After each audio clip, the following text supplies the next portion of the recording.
Hello, everyone, and thank you. I hope everyone had a great Friday. Now we're into Saturday, but anywho, that's not why I'm here. You guys probably have heard by now the rumblings in the streets of Jourdan Atkinson, the ex chef of Diddy, that's now wanting to speak a day or two later after his verdict. Let's get into this because I have some things to say.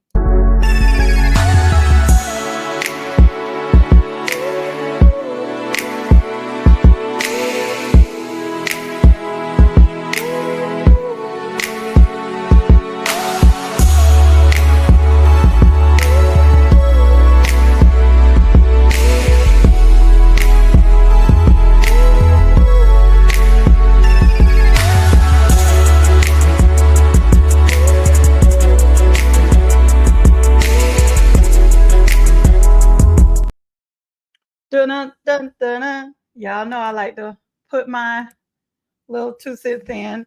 Okay, guys, hit that like button, subscribe, share, turn on the notification bell. We're going to go ahead. You see down at the bottom, scrolling across, fair use commentary. My opinion alone. And also, this is the Copyright Act of 1976 under Section 107. Using this reuse content for news reporting, teaching, reality news, celebrity news, and sometimes just always that jazz. So let's get into it. I don't want to keep you guys long. I have two videos about what this young lady, Jourdan, has to say. And I'll give you guys my commentary at the end. I'm going to save all of it. Normally I tell it in the middle, but I'm going to save it all at the end. Let me go ahead and put this down there. I want you guys to hear what she has to say. I'm going to share my screen. I want to send a huge shout out to, I received this on TMZ. Well, I got it off of TMZ's Instagram. So shout out to TMZ. It shows that they put it 1 day ago, but on her actual Instagram page, she put this out 2 days ago. So I want you guys to hear what she has to say. As one of the actual minor victims to Sean Combs' physical assault while I was employed by him, as someone who was a witness to the abuse towards Cassandra Ventura Fine during my time of working for Sean Combs, I would just like to say that this is a grave miscarriage of justice. And I would like to also address that last year on March 20th, I was contacted by the federal government. They showed up at my door with badges. I refused to speak to them because I was terrified. So I was served with a grand jury subpoena that day before they left my home in Atlanta, Georgia. I confided in 3 different people about that visit from the feds. Terrified is actually an understatement. By April 11th of 2024, I was being contacted by Sean Combs' initial lawyer, Aaron Dyer. I have a voicemail that he left and text messages stating that Mr. Combs was aware of the visit from the government and that they would like to extend to cover my legal fees. These are facts. This, in my opinion, was witness tampering. I was supposed to testify this year on May 20th. I was in New York. It was announced.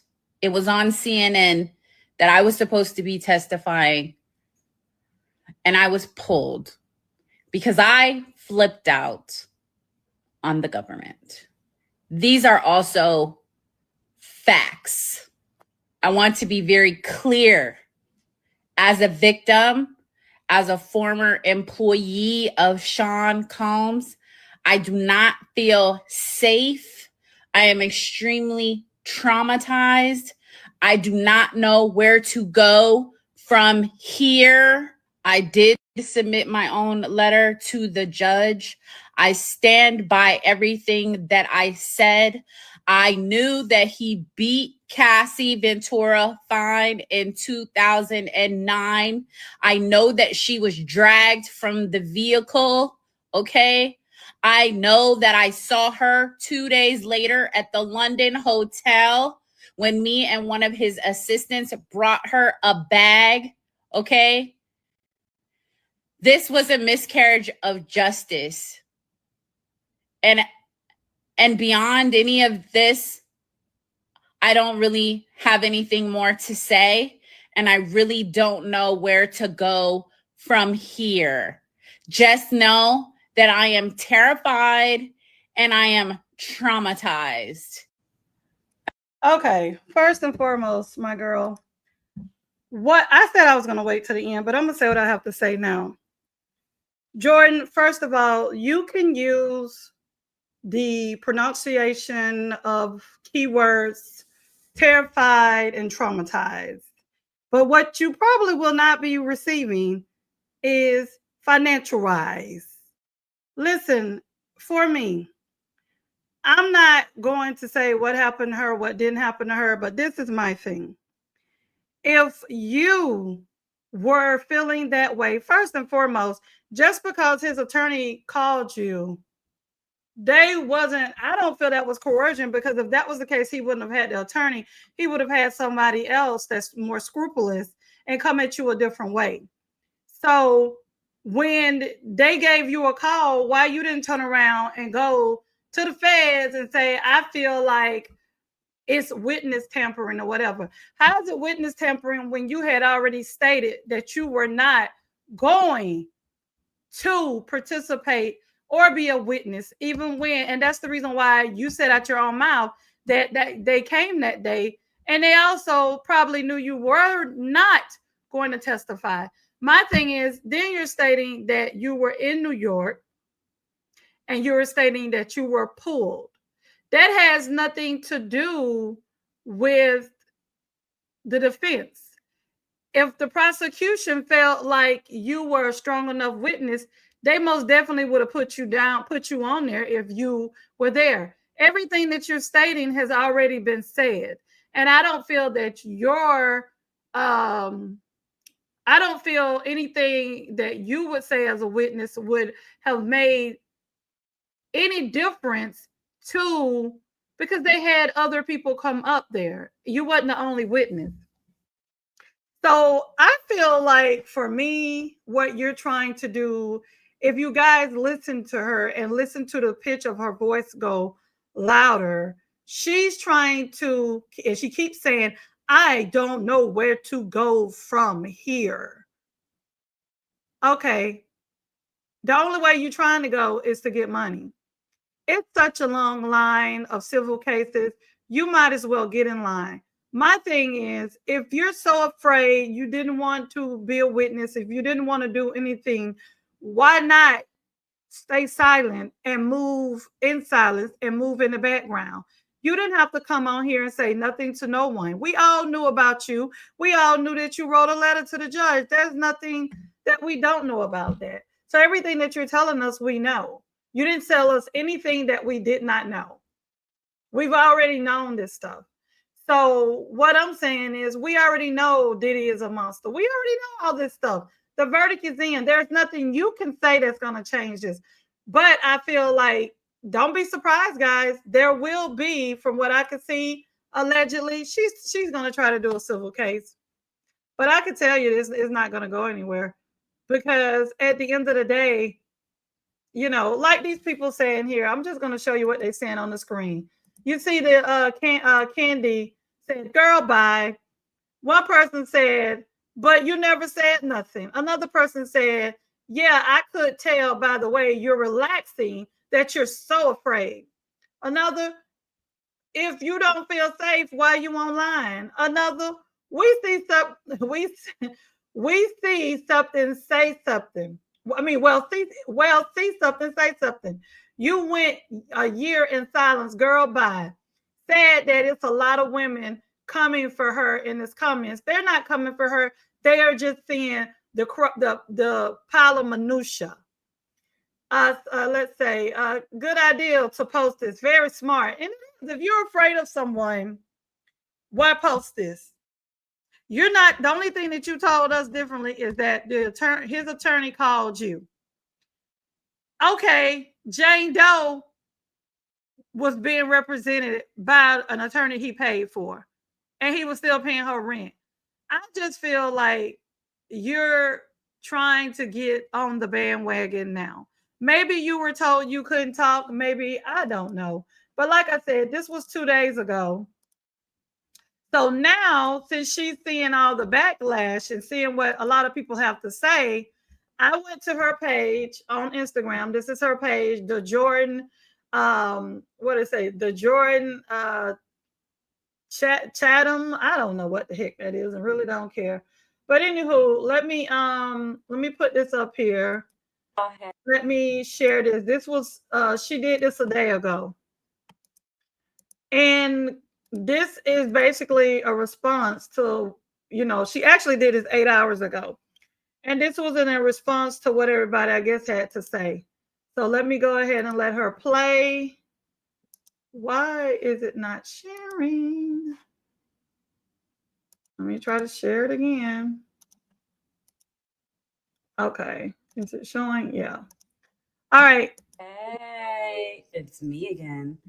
I just wanted to address a few things because I know that it's been very confusing to see my initial post about my reaction to the verdict and me saying that I was afraid. And I'd like to explain that, yes, being contacted by the federal government is terrifying.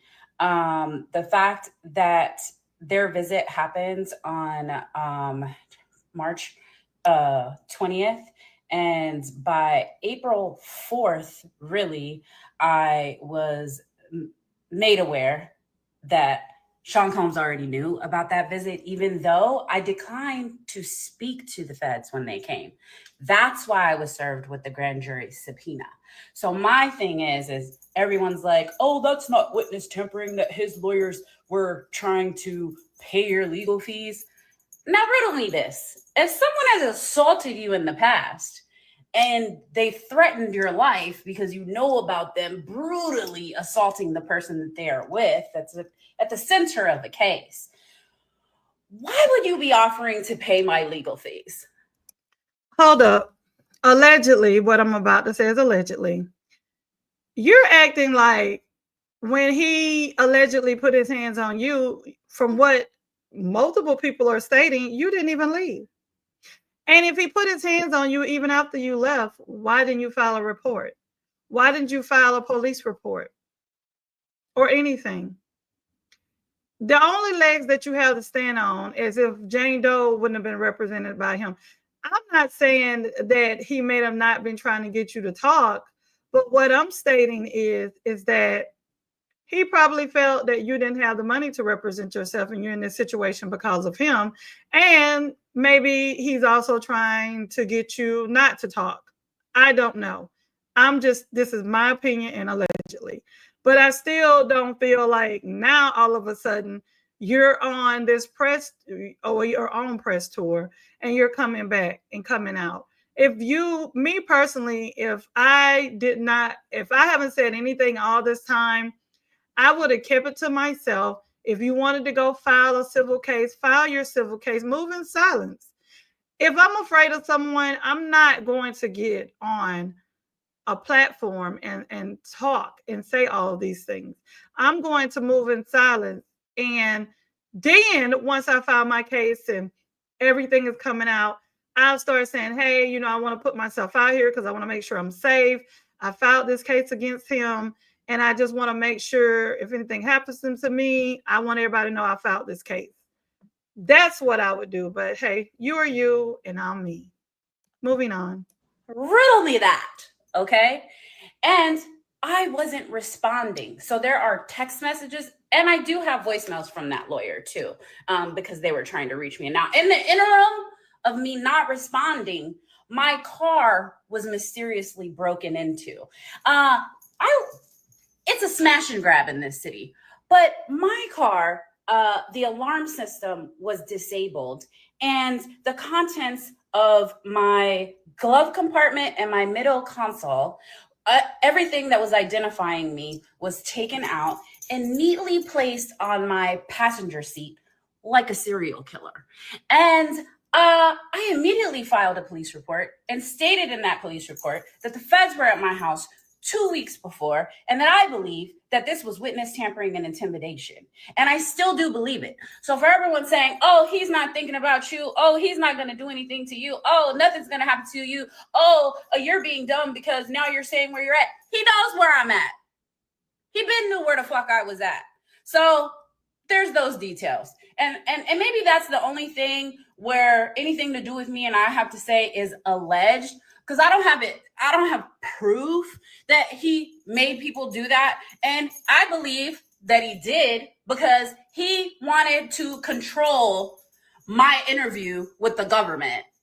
Like Jane. What else? All these men that are stepping up now and that are saying, oh, it was just a little prostitution. Oh, it was just a little this. Oh, it was just a little drugs. If you have to pump people full of drugs for them to participate in sexual activities that you want to do, that is coercion. And I don't think that they wanted to do it. And for multiple women over decades to have said that he raped them, I believe them. I know Cassie. She said it happened. I believe her. I know Mia. She said it happened. I believe her. Kat, my friend, said it happened. I believe her. And in some of the documentaries, there's a common thread. None of these women had spoke to each other. You want to know what the common thread is? Is that his eyes turned black. Hold on. You probably should have stopped when you was ahead, Jourdan, because you said the common thread is none of these women spoke to each other. Either you were not listening or not reading the transcripts or something, because Capricorn Clark clearly stated that her and Cassie had spoke during the trial, my friend. During the trial. Mia says she spoke with Cassie. When they was trying to get the alleged, not even allegedly, because it comes out their mouth, when they were trying to get the story together about being dangled allegedly over the balcony, Cassie was like, no. So you just, I don't even want to hear anything else you have to say, because you're just stating that these women don't even talk. They have no, how do you know? You were just a chef. You were just a chef. How do you know? How do you know? Hey, y'all. I'm gonna put over here. I'm bringing you guys over here.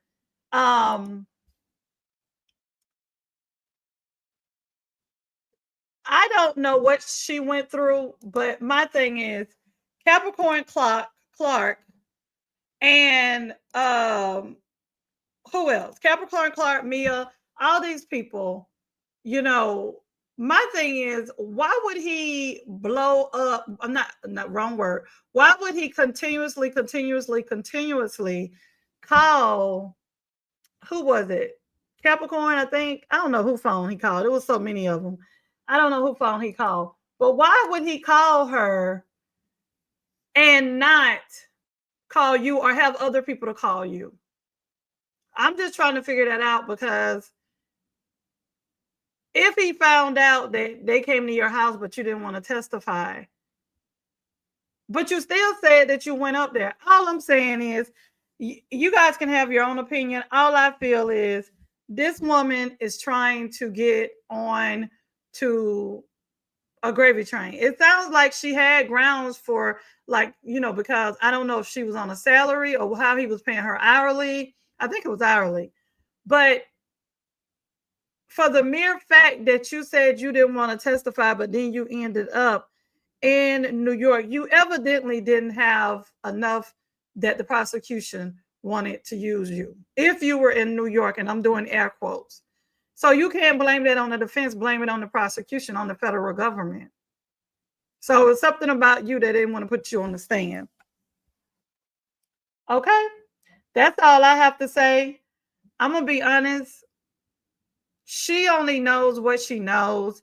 She only talks to these people. She clearly did not know these women were still in contact, and even while the trial was going on. I want to say Mia. I want to say I get them confused. Mia Capricorn Clark, allegedly. One of them, and I'm not sure which one, but do you guys remember when one of them stated that Cassie had called them? This was after Cassie got off the stand during the trial. Cassie had called them, but they didn't answer the phone and pick up the phone. Who to, you know what I'm saying? And even before, when Cassie was getting her lawsuit together, Capricorn, I'm trying to remember which one, because Capricorn and Mia, to me, both was telling lies. Whatever the one that was dangled, say that I think it was Mia dangled over the thing. I've been rack my brain with all of this stuff, but for me, guys, I just want to, say within all of that, at the end of the day, the trial is over. We're waiting for sentencing. Yes, they did take her statement. And, I don't feel like they should have taken that statement, because my thing is, if you told the feds no, and then they had to get you, the subpoena you for the grand jury, and then you still said no, and then allegedly you saying that you were there in New York, but they changed their mind. I don't know.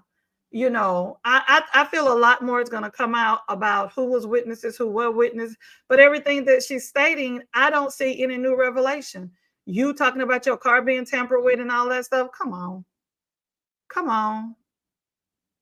Really? Really? If you're that terrified, most people have Ring cameras and all kind of cameras. You don't have no cameras where your vehicle's at? If I would have had the feds come to my house and then they subpoenaed me for the grand jury, and I still turn up now, then I'm getting texts and calls and everything from his attorney, I would have had all kind of cameras at my house, regardless I'm there or not. I'm not even going through there, and I have cameras everywhere now. But anywho, thank y'all for listening. I really should have cut this out a little bit shorter, because I really didn't want to hear everything she had to say, because this has nothing to do with me, of how I feel about Diddy. Diddy knows what he's done. I said that before. But for me, why come and tell us all of this? If you wanted to testify, you could have. You could have testified. Capricorn Clark did. Mia did. We don't need you to tell us that he put hands on Cassie, that she's sometimes a DV victim. We seen that with our own eyes. We don't need you to tell us that. What we want is, if you're going to come out and talk, say something else than what we've already seen and heard, my girl. Okay? Thank y'all for watching. Hit that thumbs up. Turn on that notification bell. And if you're not a subscriber, go ahead and subscribe. Peace. Love you all. Mwah.